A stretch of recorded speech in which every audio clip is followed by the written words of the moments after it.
welcome back for a part 2 of the housing market video. This video I'm gonna focus on more about mortgage rate and how you purchase a home to have no regrets after buying your dream home. So there's always an American dream, getting a house, having a car. So this is the videos that I want to express, and I will talk about what I did before purchasing this home as a reference or sharing my experience with you guys. So recently, with the mortgage rate being so low, a lot of my friends start looking into buying. One even got accepted an offer to purchase a place, so mostly around New York City area, Long Island, or even upstate New York. So in comparing to renting, I did a lot of calculations between renting a place in New York City or buying 2 years ago. Looking into housing, we bought this apartment, lower range price because of the neighborhood, and it's further away from the city. The neighborhood is really nice, but the commute time to Manhattan, downtown Manhattan, it's around an hour with the subway. So the prices are pretty attractive at that time, more affordable, but at the same time it's a quiet neighborhood. So in this video, I'll also talk about a few points you need to think about before purchasing a home. Let's get started. So before that, don't forget to subscribe, like, and share.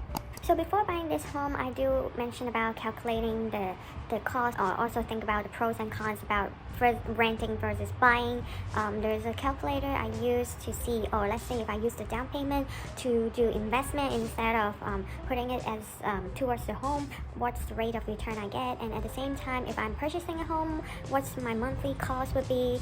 So in New York City, it's pretty high cost of living. Renting a place, even for studio, 1 bedroom in Manhattan, it's like around $2,000, versus I'm getting a mortgage, paying maintenance fees, it's around the same. And at the same time, me and my partner, we do have another set of money. Think about investing those money to a brokerage account, and at the same time we do have enough for the down payment. So then we end up deciding getting into this real estate investing. Primarily we're living here and we don't intend to do any trade or sales because this is a co-op building, which we have to go through board approval and so many different things. So which I'm going to talk about what you need to know before buying a home or even buying an apartment. There's so many things you should look into before just say, oh, the interest rate's low, let me get into the market. So let's get started. So number one, what is mortgage and how you calculate your monthly expenses and what is closing cost fee. So I jot down some notes, so I'm gonna read it off.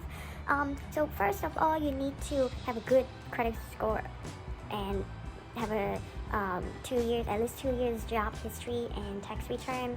The bank do want to make sure you are able to pay it back every month, and you should know your fees for your buildings, property tax, and even for the closing costs. You need to have enough money, not just the down payment.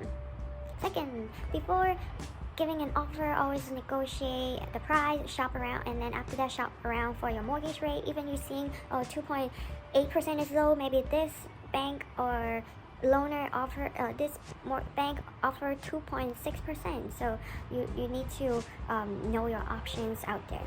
Number 3, make sure you know the location of the home fit for your needs for the future, because you're buying a home today and you are considering living here for the next couple of years. Then you need to know the transportation nearby, the infrastructure nearby, and if your neighborhood have a good school district, because everything also come to your home value if it will be growing for the next couple of years.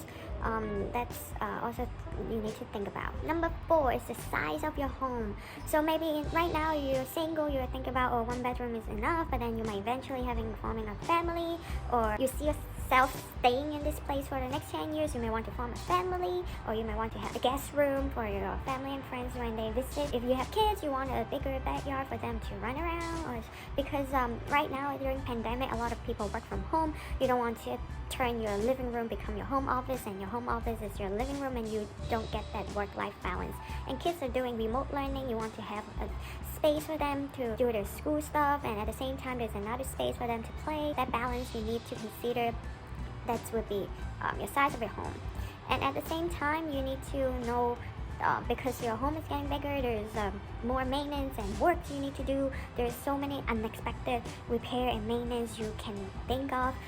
If you own a home, you need to know the boiler, your roof, your backyard, if there's bugs and all that. If you're owning a building, you need to think of if your building have a super or if not, the electrical, the windows are leaking and all that. And number 5, cost of your monthly payment versus renting, which I talked about in the beginning. You have to do all the comparison. All depends on the city or neighborhood that you're looking into. Some places do have low rent. You might be better off just renting. And then if you have enough for down payment, you do investment in another city. That will be way more advanced towards this video, which I could talk about in the future if you guys are interested. That were the 5 points for me to share with you guys to have no regrets being a homeowner.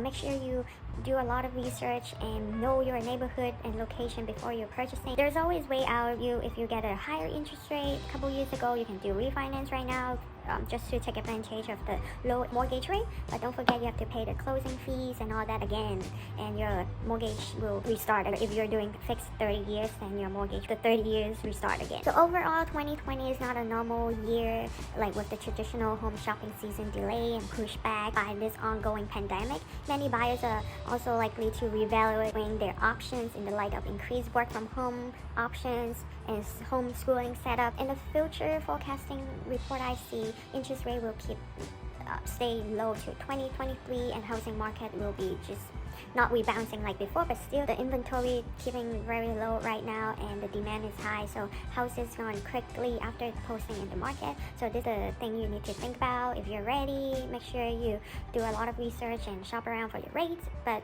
still it's pretty low this day. Just to think about all the points that I share with you guys, and to have no regret being a homeowner. Thank you for watching, and I'll see you guys next week. Bye.